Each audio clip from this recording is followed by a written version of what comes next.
हमारी सोच क्या कहती है कि या सोच क्या कहे, ट्रुथ क्या है, रियलिटी क्या है कि हर किसी के पास लिमिटेड टाइम है, हर किसी के पास निश्चित वक्त है। जब मैं जॉब में थी तो 9 बजे 6 बजे सुबह बस में बैठ जाती थी और 4 साढ़े 4 बजे बस से उतरती थी, तो वो मेरे वर्किंग आवर्स थे। उसके बाद इतने एग्जॉस्ट हो जाते थे कि हद से हद ट्यूशंस पढ़ा लिया या कुछ आर्ट क्राफ्ट का काम कर लिया, दैट्स इट। हर किसी के पास अपना अपना सीमित समय है, कोई उसके अंदर इतना ज्यादा बेइंतहा हार्डवर्क कर रहे हैं, और कुछ लोग ऐसे हैं जो उसी समय के अंदर लाइफ को एंजॉय भी कर रहे हैं, पार्ट टाइम में काम भी कर रहे हैं। और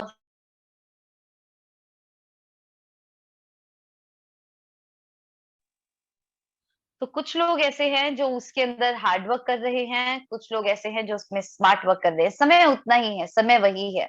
तो आप क्या करना चाहते हैं ये आप निश्चित करेंगे। तो इस चीज को मैं यहाँ बताना चाहूंगी एक स्टोरी की हेल्प से।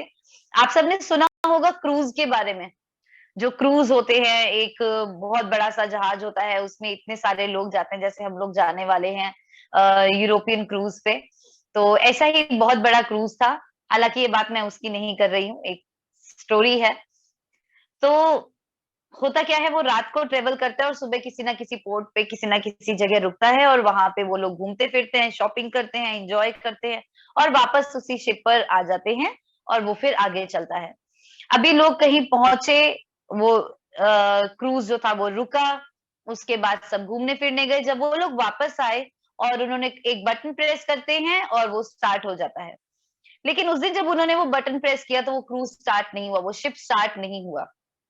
तो बड़े परेशान हो गए सब, क्योंकि जब तक वो बटन प्रेस नहीं होगा शिप पे सबके लिए इलेक्ट्रिसिटी नहीं जाएगी। लोग पहुंच गए थे, ये एक परेशानी, ये खबर जो है ये कैप्टन तक भी पहुंची।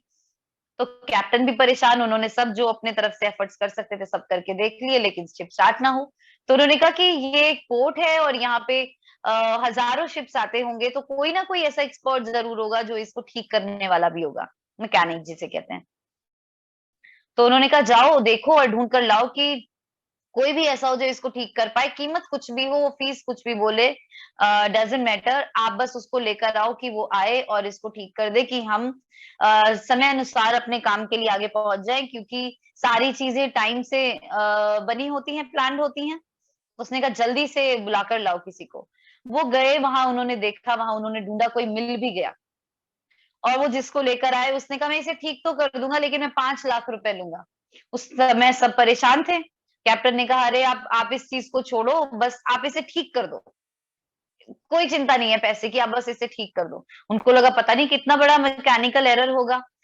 अब उसने उसके हाथ में अपना जो टूल बॉक्स था, उस टूल बॉक्स में से एक हथौड़ी निकाली, एक हैमर निकाला, और उसने जगह जगह उसको हिट करके देखना शुरू कर दिया। इंजन रूम में वहां पे कैप्टन भी था, उसके साथ के और लोग भी थे, स्टाफ के मेंबर्स भी थे, देख रहे थे कि ये करेगा क्या, ऐसी क्या परेशानी आ गई। तो वो जगह जगह उसको थोड़ा थोड़ा हथौड़ा मारकर देख रहा था, और एक जगह जब हथौड़ा लगा तो उसके फेस पे स्माइल आ गई, और उसने वहां जोर से पूरी ताकत से एक हथौड़ा मारा, और उन्होंने कहा कि अब इंजन को स्टार्ट करो और 15 मिनट तक ऑन रहने देना, उसके बाद ये चल सकता है। अब हैरान परेशान कि भाई ना इसने कोई खोला खाली करी, ना इसने कोई तोड़ा फोड़ी करी, कुछ भी नहीं हुआ, बस एक हथौड़ी मारी और इंजन स्टार्ट। और ये कह रहे 5 लाख रुपए। तो वही है ना कि हमें यार ये लगता है यार बस इतने से काम के इतने रुपए। कई बार हमारे मन में भी आता है ना, कुछ एक स्टेज, कुछ एक ऐसे लेवल, कुछ एक ऐसी सिचुएशन ऐसी होती है। तो सेम कैप्टन के साथ, अब उसने कहा, वो ट्रेजरी हेड के पास गया, उसने बोला कि भैया ये, तो अकाउंट्स वाले के पास गया कि ये 5 लाख रुपए मांग रहे हैं हथौड़ी मारने के। उसने कहा ठीक है, उससे कहो बिल पे लिख कर दे दो, बिल पर लिख कर दे दो कि आपका क्या खर्चा आया है, क्या इसमें लगा है आपका, किस चीज के 5 लाख रुपए। उसने ठीक है, उसने अपनी बिल बुक निकाली मैकेनिक ने, और उसमें 2 लाइनें लिख दी और वो आगे दे दी अकाउंट्स डिपार्टमेंट में। तो जब उन्होंने वो देखा बिल, तो उन्होंने देखा कि उसने जो 2 लाइनें लिखी थी उसमें पहली लाइन जो थी, वो पहली लाइन ये थी कि 1,000 रुपए तो है कि मैंने यहाँ आके ये हथौड़ा मार दिया, 1,000 रुपए है फीस। लेकिन 4,99,000 रुपए इस चीज के हैं कि हथौड़ा मारना कहाँ है। 1,000 रुपए मेरे आने के हैं, इतना कोई मैं कहीं चांद पे जाके नहीं किया कुछ सही। लेकिन 4,99,000 रुपए इस चीज के हैं कि ये जो हथौड़ा मारना है वो मारना कहाँ है। हथौड़ा तो कोई भी मार दे, लेकिन मारना कहाँ है, कितनी ताकत से मारना है, क्या करना है। इस चीज का पैसा ले रहा हूं मैं। तो उन्हें उनकी बात समझ में आई और उन्होंने उसको पैसे दे दिए। अब बात ये आती है कि हम लोग बहुत हथौड़े मार रहे हैं, बहुत एक्शंस ले रहे हैं। सभी लोग फील्ड में काम कर रहे हैं, ऑनलाइन कम ऑफलाइन ज्यादा काम कर रहे हैं, सब बहुत मेहनत कर रहे हैं। बात सिर्फ इतनी सी है कि हमें ये जानने की जरूरत है कि हथौड़ा मारना कहाँ है, हमें एफर्ट्स किस दिशा में करने हैं, हमें क्या एक्शंस लेने हैं। बात सिर्फ इतनी सी है, ढूंढना ये है कि हथौड़ा मारना कहाँ है। कैसे तो हम सब जानते हैं, आपको लिस्ट बनानी है, आपको कॉलिंग करनी है, आपको कोल्ड कॉलिंग भी करनी पड़ेगी, प्रोस्पेक्टिंग सस्पेक्टिंग करनी पड़ेगी, आपको नीड जनरेट करनी पड़ेगी, आपको ज्वाइनिंग लगानी पड़ेगी, 4S पे काम करना होगा, self use sharing sponsoring and system करना होगा। सब कुछ जानते हैं, एवरीबॉडी नोज एवरीथिंग। क्या हमें नहीं पता? इतने टाइम से तो हम लोग हैं। एक हफ्ता भी अगर आपको आए हुए हुआ है ना इस सिस्टम के अंदर, इस बिजनेस के अंदर, तो भी आप ऑनलाइन इतना सीख सकते हो। एक हफ्ते में आपको ये तो पता होगा कि क्या करना है, ठीक है ना? मुझे हथौड़े मारने हैं, इतने हथौड़े मारने हैं, रोज इतने हथौड़े मारने हैं। बट हमें काम किस चीज के लिए करना है कि वो हथौड़ा मारना कहाँ है, किस दिशा में काम करना है, आज मुझे क्या करना है। इस समय अगर मैं मेरा ये लेवल है तो मुझे इसको आगे ले जाने के लिए क्या काम करना है, मुझे एलपीबी चाहिए तो मुझे इसके लिए क्या काम करना है, मुझे बड़ा चेक चाहिए तो मुझे उसके लिए क्या काम करना है, मुझे कार लेकर आनी है तो मुझे क्या काम करना है। तो दोस्तों यहाँ पे आज बात होगी कि कम एफर्ट्स में ज्यादा रिजल्ट कैसे मिलेंगे। वो तब मिलेंगे जब हमें ये पता होगा कि हथौड़ा मारना कहाँ है।